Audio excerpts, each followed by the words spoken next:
Hello everyone, my name is Mikel Angelo and welcome to my channel. So today we are going to talk about something a little different. This is something I have out of personal experience.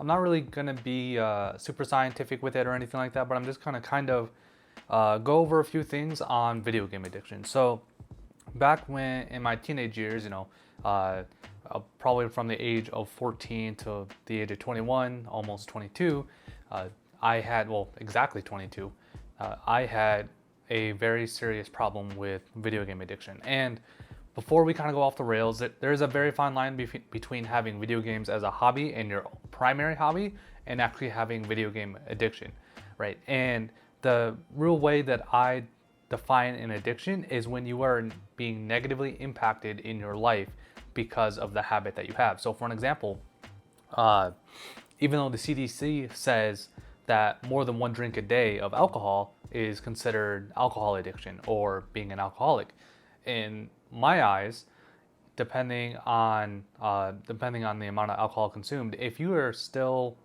functioning and still providing for yourself and all that stuff, yes, you may be an alcoholic, but at least it's under control. And like, I know this is a very slippery slope to kind of talk about, especially seeing how I just talked about alcoholism in a previous video. But what I'm saying is that you can be high functioning with an addiction, and you may not even realize that you're addicted. And my video game addiction started off as just me really enjoying video games because I grew up in a place where there wasn't a whole lot to do, or I didn't have the money to do it. So it started from that, and then it went from me playing video games as a primary hobby, which is fine. I mean, there's nothing wrong with that. I play video games now. I'm a lot more controlled now, but I play them now.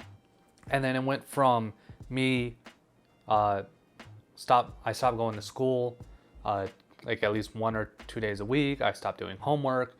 Like when I graduated high school, it took me almost 7 months to get a job. Not that like it was difficult to get a job at that time. It's just I was addicted to video games. I would literally wake up, play video games, and for 12 to 16 hours, go to sleep and repeat. And looking back at it now, I didn't realize that I was addicted to video games until hindsight, or at least until I joined the Marine Corps when I didn't have that opportunity during training to be able to play video games. So essentially what had happened is after high school, I kept playing video games because I was working part-time, minimum wage job, and that's all I could really do because all I could afford was to go to school, to go to college, to go to my job, and then come home. I was still living with my parents. I was still eating their food. They were still paying all the bills. All I paid for was my car insurance, my car payment, and car payment, and then college expenses, and that's it. I didn't pay for anything else. And eventually it got to the point where video games were consuming pretty much my entire life, and that was the reason why I dropped out of college the first time. Is that like it got to the point where just like in high school, I stopped showing up to class, I stopped doing homework, I started failing classes, and then like since I was paying for college out of pocket, I was like, all right, I got to stop. And then it just got worse from there because now that I don't have a drive to further my education and make more money, at that point I was working part-time at Sam's Club, and I was only working 15 to 20 hours a week. And since prior to that, I was making a minimum wage at $7.40, I think, at the time, $7.40 an hour. When I got paid $8.30 an hour, I thought I was making money, and so it just got worse. So I was like, all right, I'll just continue, $15 an hour, living with my parents, eating their food, telling them that I'm in college, even though I'm not in college. I was enrolled in college, but I wasn't actually taking any classes or anything like that. And then my 16-hour-a-day addiction turned into 22 hours a day, where I was only sleeping 6 hours a night. The addiction was to the point where when I would get sick, I would still play video games. I would have migraines or massive headaches and still be playing video games. I would choose not to eat, drink, or shower for video games. And it got to the point where like I started calling into work to play video games. And like I said, I was only working 15, 20 hours a week. So that's 3 shifts if they're 8-hour shifts, and 4 shifts if there were 5-hour shifts. So I wasn't working that much. It's just video games had such a a foothold in my life because it was a form of escapism. Because unfortunately, I didn't grow up in the greatest household, and don't get me wrong, my parents provided for me financially, but emotionally and spiritually, they weren't exactly the best examples of that. I'm sure they tried their best, and like now being an adult, I understand how difficult it is to raise a child. So I have been a lot more lenient with them. Like thinking about that, I've been a lot more lenient about it now. But in the general sense, like I was just a very unhappy kid, and video games was my outlet. I lived in a really small town of 30,000 people, and like I said, I was poor, and that's all I could do is play video games. You know, a $60 game was, you know, that was my entertainment for like the next 6 months or so because that's what I could afford.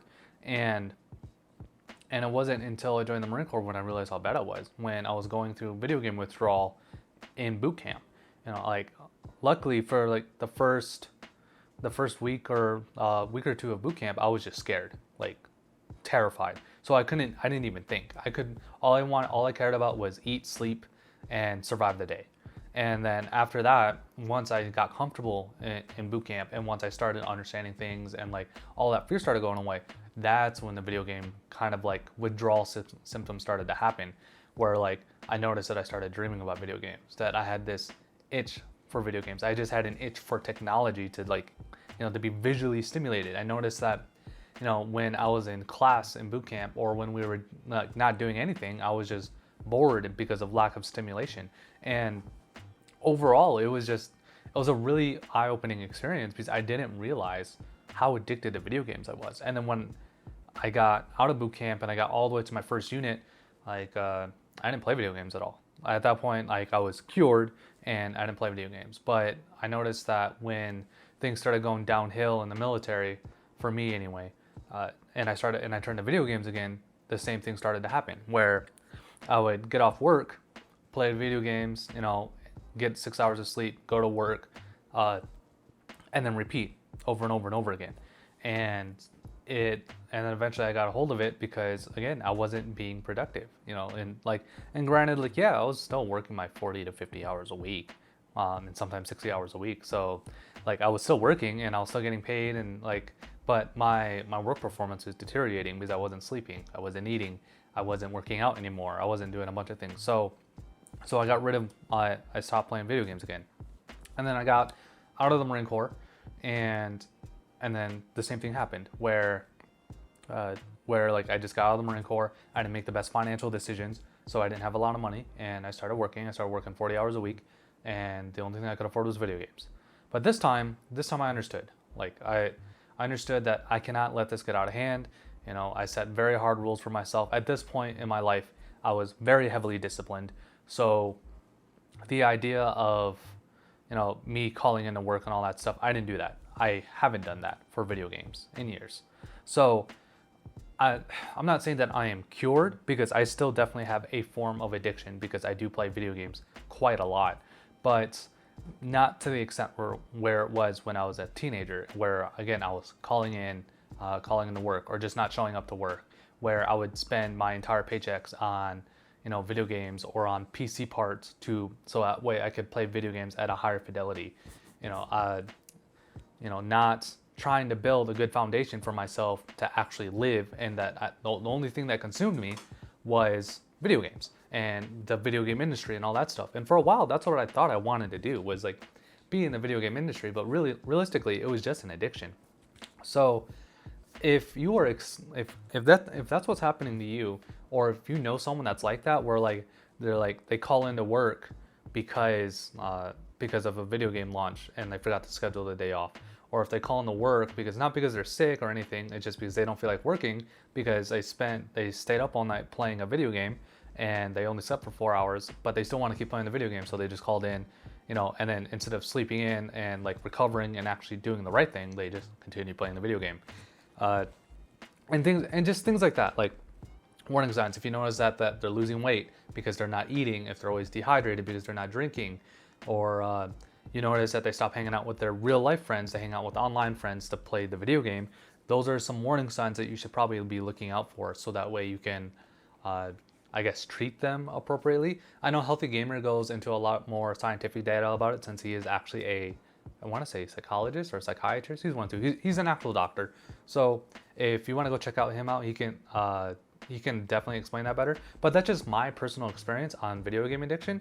Now, technically, that may not have been video game addiction. That just might have been me being a teenager. But I would definitely, especially as a parent, if you think your kids are like really, really addicted to video games, that might be something to watch out for, because video games are a stimulant after all.